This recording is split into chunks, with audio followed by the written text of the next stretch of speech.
Bismillahirrahmanirrahim. Assalamualaikum warahmatullahi wabarakatuh. Di sini Bu Reta akan menjelaskan materi untuk pendalaman ujian internasional.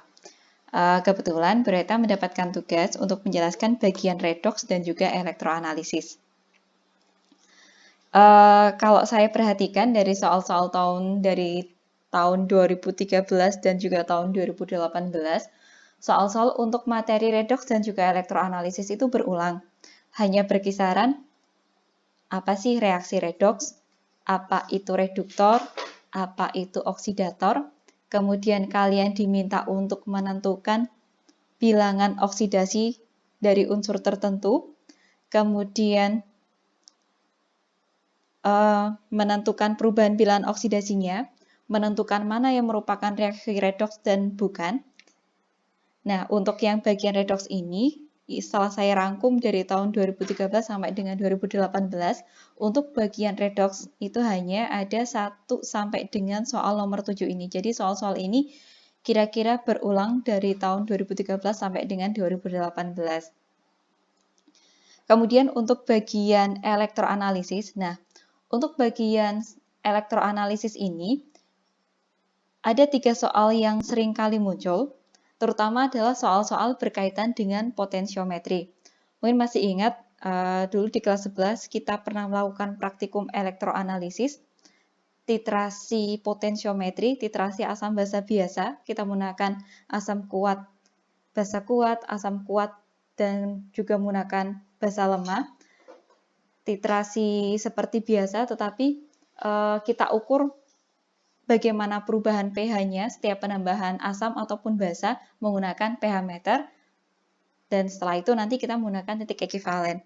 Nah, begitu juga untuk soal-soal yang muncul di bagian elektroanalisis untuk ujian internasional. Di sini kalian hanya diminta untuk menentukan titik ekivalen dari suatu data titrasi potensiometri. Kira-kira hanya itu saja sih. Untuk lebih jelasnya, kita bahas satu persatu soalnya, karena saya rasa akan lebih mudah untuk belajar langsung ke soal-soalnya, karena ini saya rasa tidak terlalu sulit gitu kan. Langsung saja ke soal yang pertama. Wah, ini sudah tahu jawabannya ya. Saya lupa ini nggak di voltnya nggak dihilangin gitu kan ya.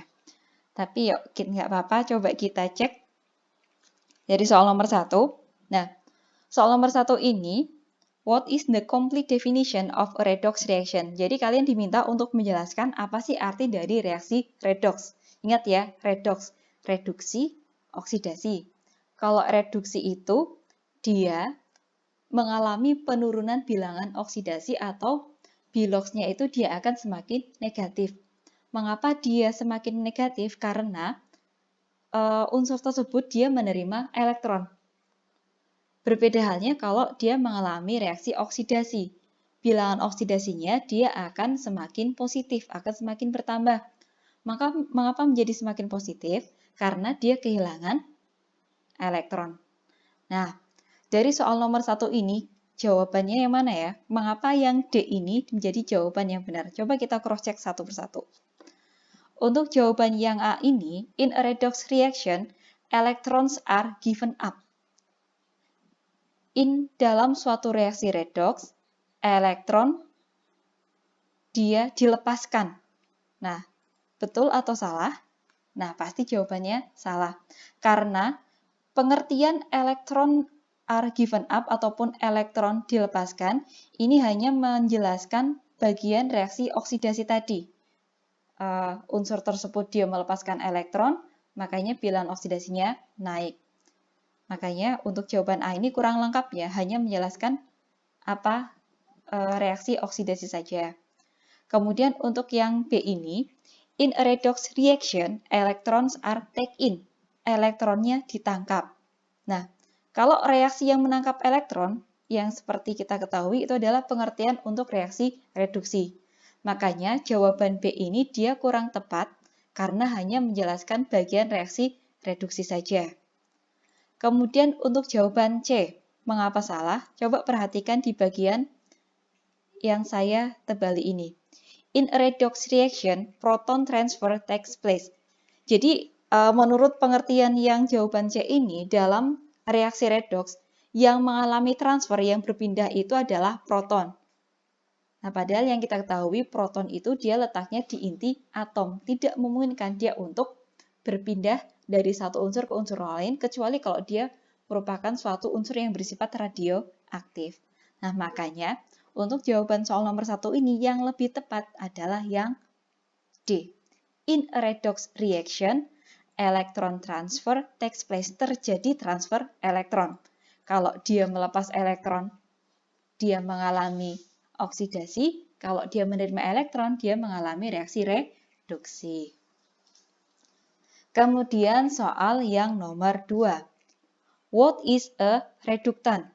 Kalau dalam bahasa Inggris, kalau dalam bahasa kita sehari-hari, kalau dalam pelajaran kimia kita ya, reduktan itu kita biasanya menyebutnya sebagai reduktor.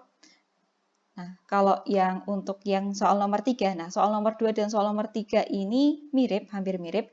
Yang nomor 2 menanyakan reduktan, sedangkan soal yang nomor 3 itu menanyakan apa itu oksidan. Nah, reduktan dan juga oksidan. Untuk mengingat kembali, nah ada pengertian untuk lebih memahami apa itu oksidan dan juga reduktan. Oksidan disebut juga sebagai oxidizing agent. Dia menerima elektron. Atau dengan kata lain, kalau menerima elektron, dia mengalami reaksi reduksi. Is reduced. Mengalami reaksi reduksi. Kebalikannya, reduktan ataupun reducing agent, dia kehilangan elektron. Dia kehilangan elektron artinya dia dioksidasi. Jadi kata kuncinya kalau oksidan itu direduksi, kalau yang reduktan itu dioksidasi. Nah, untuk lebih mudahkan saya tuliskan di sini reduktan tadi dia dioksidasi. Kalau yang oksidan kebalikannya direduksi. Kalau dioksidasi tadi artinya dia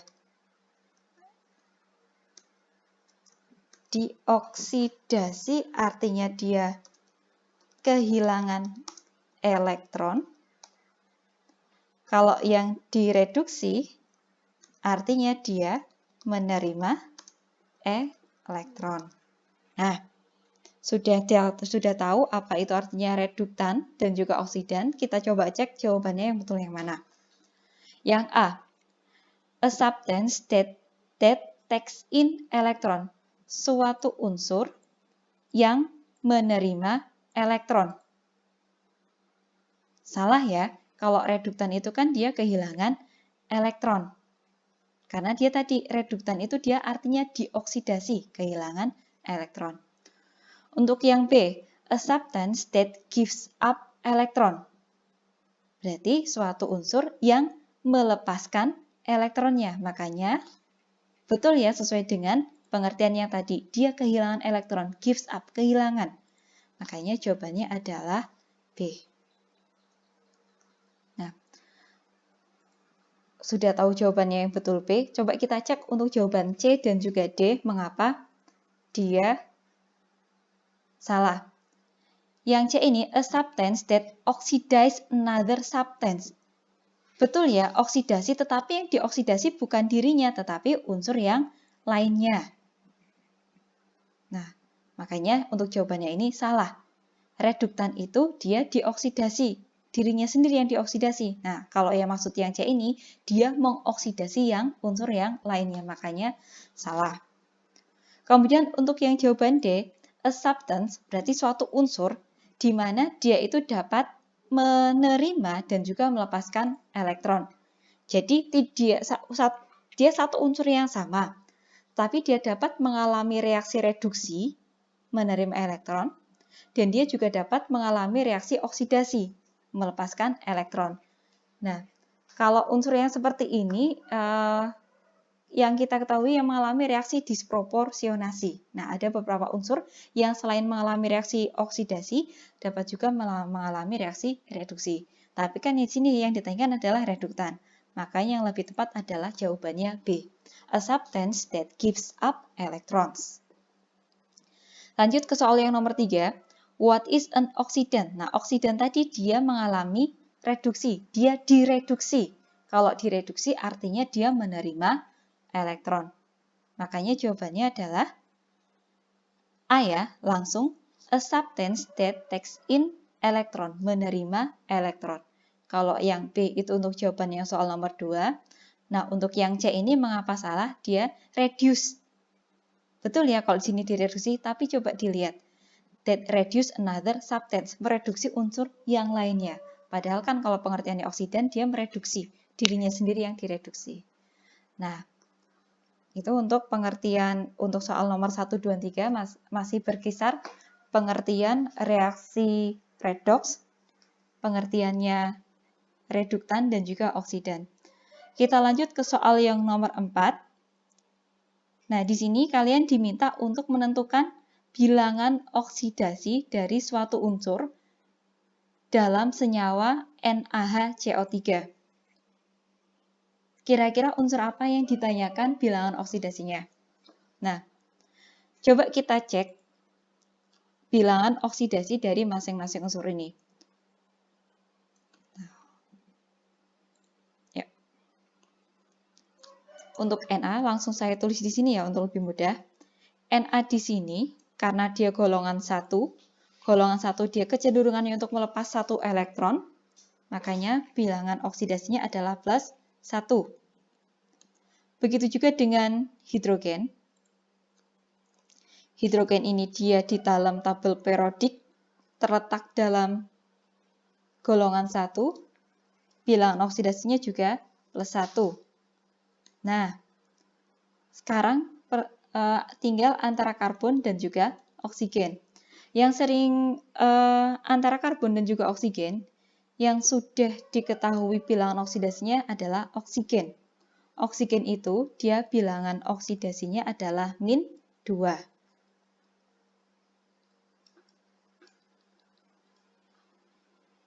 Nah,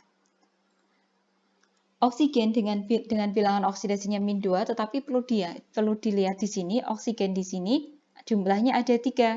Makanya jumlah dikalikan 3, min 2 kalikan 3 menjadi min 6. Nah, totalnya min 6, di sini sudah ada min 6, di sini sudah ada plus 1, dan juga sudah ada plus 1, sehingga bisa kita simpulkan kalau bilangan oksidasi dari karbon di sini adalah min 6, plus 1, min 5, plus 1 lagi min 4, sehingga bilangan oksidasi untuk karbon di sini adalah min 4. Jawabannya adalah C. Nah, saya rasa untuk soal ini kalian pasti bisa. Nah, kemudian untuk soal nomor 5 ini hampir mirip dengan soal nomor 7. Makanya nanti penjelasannya saya jadikan satu saja. Di sini diketahui, at the reaction between zinc and oxygen, zinc oxide is created. Ada reaksi antara zinc dengan oksigen, membentuk zinc oksida. Reaksinya seperti ditampilkan, ada Zn plus O2 menjadi ZnO. Pertanyaannya di sini adalah, which substance is the oxidant? Tadi oksidan pengertiannya adalah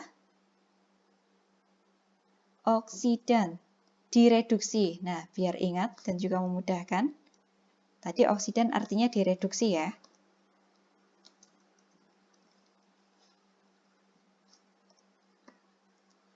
And which substance is the reductant? Reduktan.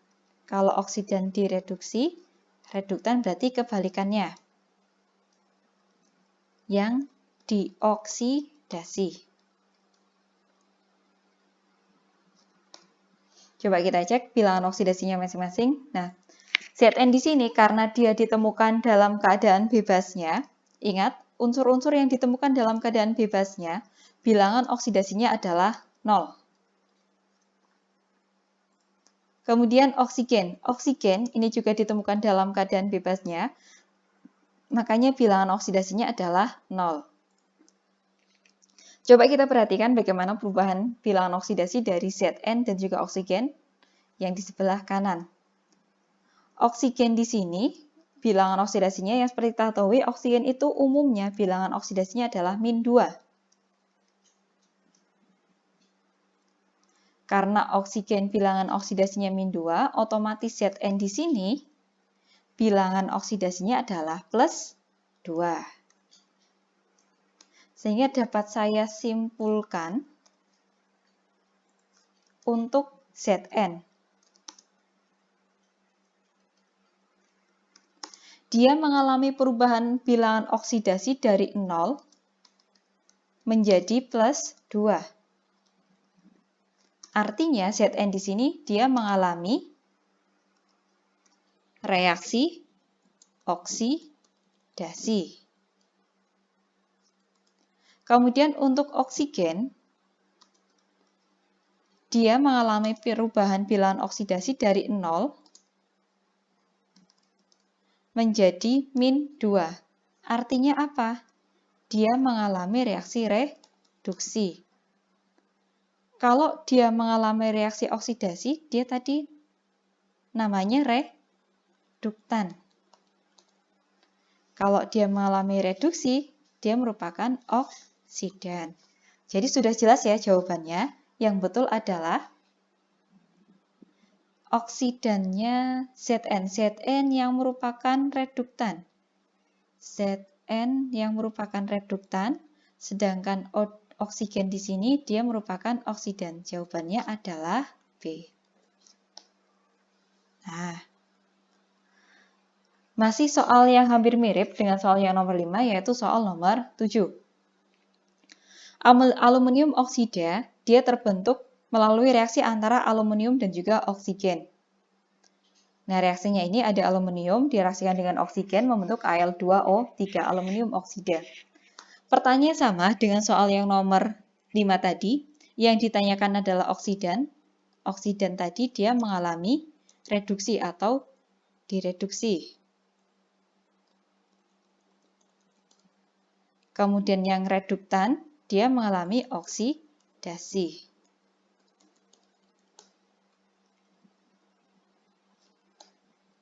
Nah, hampir sama dengan yang soal nomor 5 tadi, Al karena dia ditemukan dalam keadaan bebasnya, makanya bilangan oksidasinya adalah 0.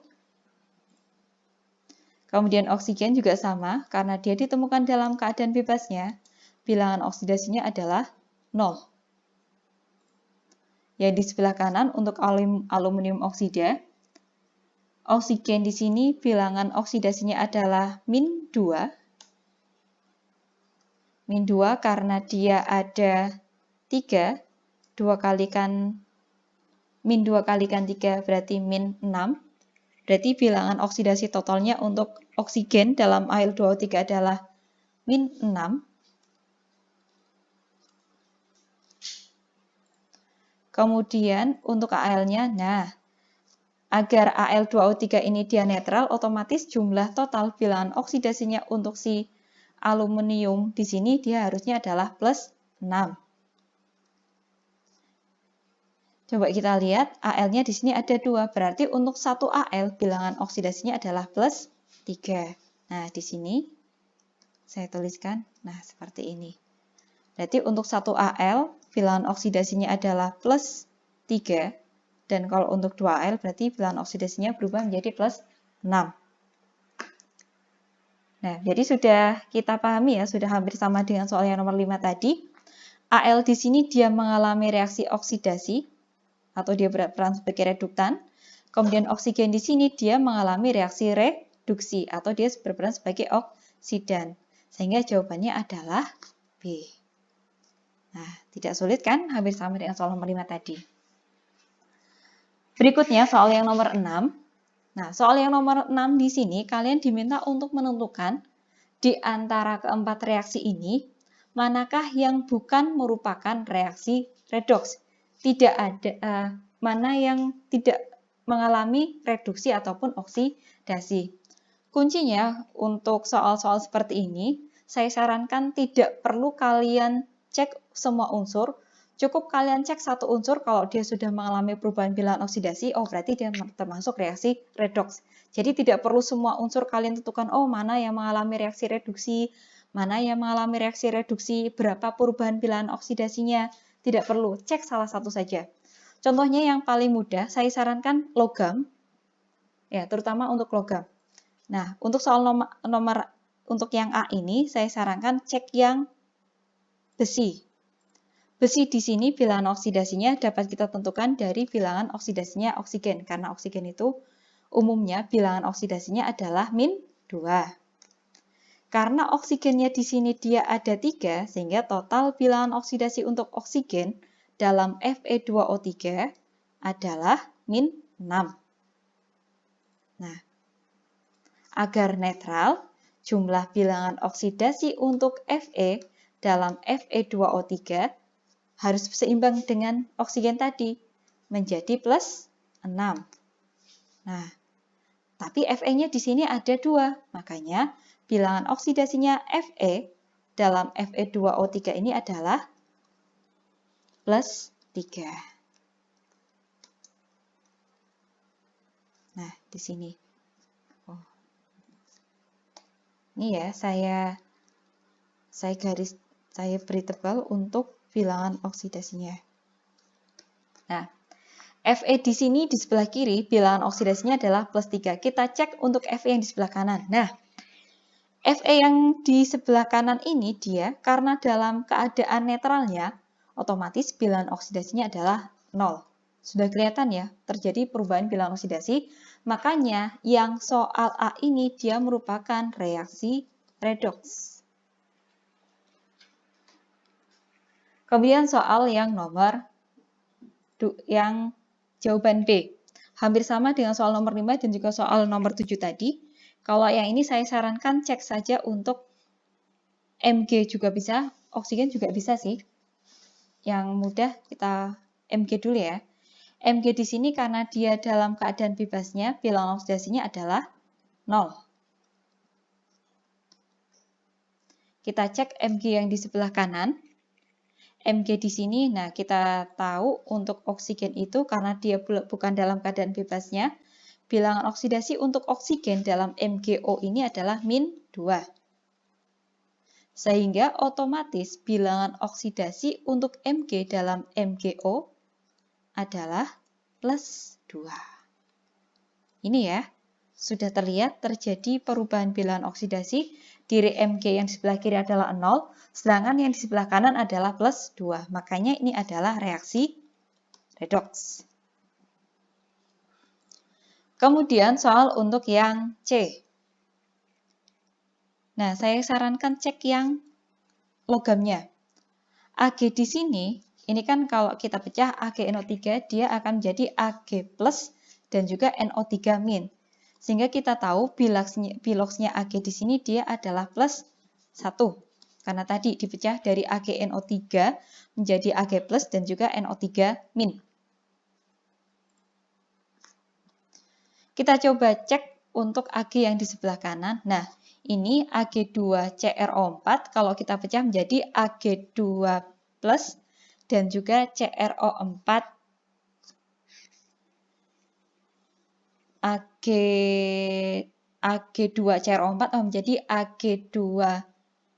Ag2 min dan juga Ag plus dan juga CrO4 2 min. Nah, mobil itu susah kan? Ag plus dan juga CrO4 2 min. Nah, makanya karena di sini Ag plus muatannya adalah plus 1, bilangan oksidasinya adalah plus 1. Bisa dicek bilangan oksidasinya di sebelah kiri dan juga sebelah kanan. Di sebelah kiri Ag bilangan oksidasinya ada plus 1, yang di sebelah kanan adalah juga sama plus 1, makanya untuk yang soal nomor C ini dia merupakan reaksi non-redoks, bukan reaksi redoks. Sudah ketemu ya jawabannya? Oke. Kemudian untuk yang D ini, nah D ini harusnya sudah langsung tahu kalau ini merupakan reaksi redoks. cek yang logam saja. Zn, karena dia dalam keadaan netralnya, bilangan oksidasinya adalah 0. Kalau yang di sini, kalau ZnSO4, kalau kita pecah menjadi Zn2+ dan juga SO4 2-. Makanya Zn di sini bilangan oksidasinya adalah plus 2. Sudah jelas terlihat terjadi perubahan bilangan oksidasi. Makanya yang ini merupakan reaksi redoks. Nah, saya rasa untuk yang reaksi redoks hanya itu saja. Dipahami kembali apa itu reaksi reduksi, apa itu reaksi oksidasi, kemudian pengertian dari reduktan dan juga oksidan, kemudian bagaimana menentukan bilangan oksidasi dari suatu unsur dalam suatu senyawa, kemudian menentukan tadi oksidan juga reduktan, sama untuk soal nomor 5 juga nomor 7, dan soal yang nomor 6, menentukan mana yang reaksi redoks dan mana yang bukan reaksi redoks. Itu untuk yang bagian redoks. Sekarang kita beralih ke titrasi potensiometri. Mungkin masih ada yang punya ini. Nah, PowerPoint yang ini ya, kalau masih yang punya ketika pernah saya bagikan di praktikum elektroanalisis di kelas 11 semester genap. Yang judulnya ini, yang paling awal ini, kalau tidak salah ini, judulnya elektroanalisis. Nah, khusus untuk yang di sini, kita titrasinya adalah titrasi potensiometri. Seperti titrasi asam basa biasa yang kemarin, tetapi kita mengukur perubahan pH-nya menggunakan pH meter. Karena pH meter sendiri itu, dia merupakan aplikasi langsung dari sel volta, di mana akan terjadi reaksinya ini dia akan terjadi dari reaksi kimia, dia akan menyebabkan terjadinya arus listrik. Nah, arus listrik inilah yang dalam pH meter diubah menjadi menunjukkan pH-nya itu berapa. Nah, kemudian masih ingat ya, untuk menentukan titik akhir titrasinya dalam titrasi potensiometri. Nah, kemarin umumnya menggunakan yang ini, diagram yang pertama atau kurva yang pertama. Setiap penambahan asam ataupun basa diukur pH-nya. Nanti di mana terjadi perubahan pH yang paling jauh selisihnya, itulah yang kita tentukan sebagai titik ekivalen. Nah, kita kembali ke soalnya. Nah, soal nomor 8. Nah, soal nomor 8 ini saya menemukan di beberapa soal. Ada di soal tahun 2015 kalau tidak salah, 2015 dan juga 2017. Nah, yang ditanyakan ini adalah pH meter merupakan sampel dari, nah, jawabannya adalah seperti yang saya sampaikan tadi, pH meter itu adalah aplikasi dari sel volta. Perubahan dari suatu reaksi kimia menyebabkan terjadinya arus potensial listrik. Nah, di mana potensial listrik yang terjadi itu dalam pH meter ditunjukkan dalam pH-nya tadi, menunjukkan pH-nya. Nah, a pH meter is an example of, nah, apakah yang pertama, yang A? An electrolytic cell. Ya. An electrolytic cell atau diartikannya sebagai elektrolisis. Nah, jawaban A ini tidak tepat karena yang tadi saya bilang, pH meter itu aplikasi dari sel volta, perubahan dari energi kimia menjadi energi listrik. Kalau sedangkan yang kita tahu, kalau elektrolisis itu dari energi listrik dapat menjadi energi kimia. Makanya yang jawaban A ini kurang tepat. Kemudian untuk yang B merupakan elektrode referensi. Nah, elektrode referensi ini mungkin bisa dibuka kembali ke slide yang tadi saya tampilkan. Nah, elektrode referensi, kalau jawaban elektrode referensi ini saya rasa kurang tepat jawabannya untuk menunjukkan dari pH meter, karena elektrode referensi itu dia masih umum. Nah, masih umum tidak menjelaskan dari pH meter itu sendiri. Jadi jawabannya pH meter itu memang elektrode referensi, tetapi itu masih terlalu umum. Makanya ini masih kurang tepat.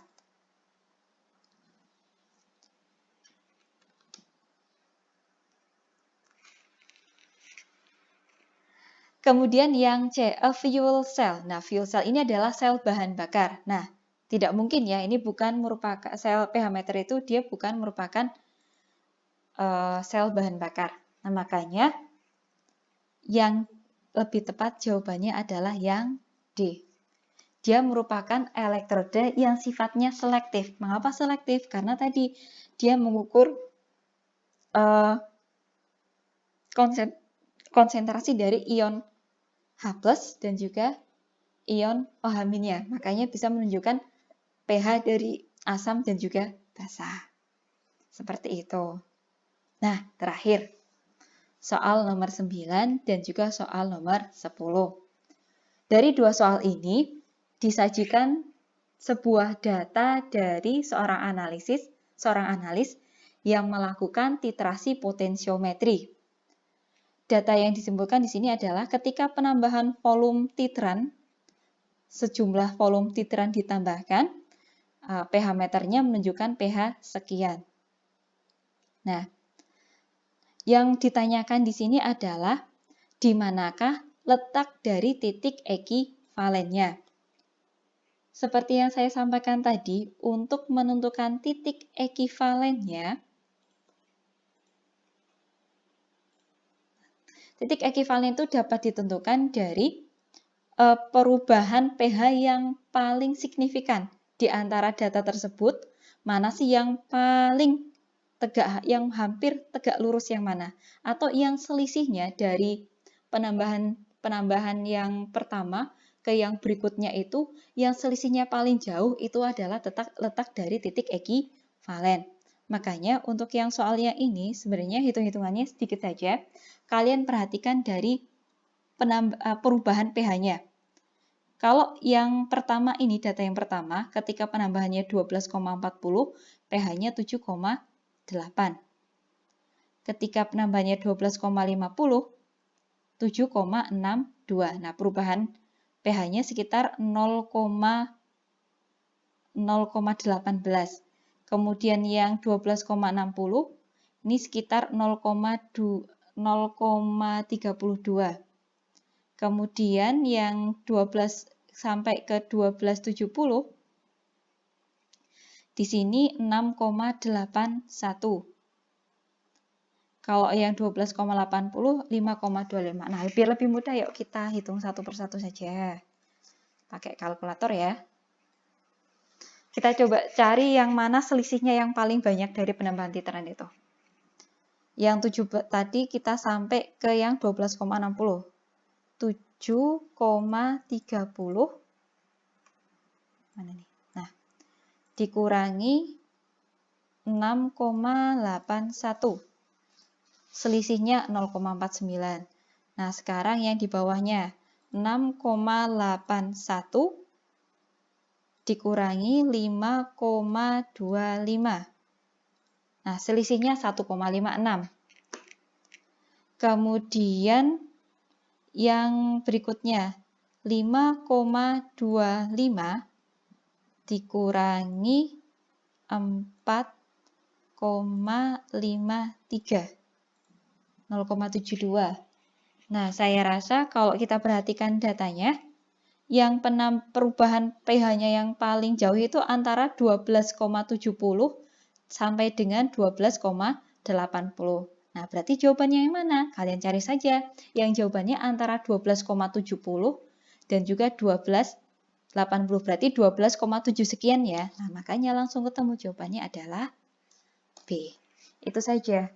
Yang penting coba kalian cari selisih pH-nya yang paling besar yang mana. Nah, berarti kalian cari kalian cari volumenya yang mana kira-kira. Nah, itu saja sih sebenarnya. Caranya sama untuk yang soal nomor 10 ini. Kita coba cek, kita cari selisihnya yang mana sih yang paling besar.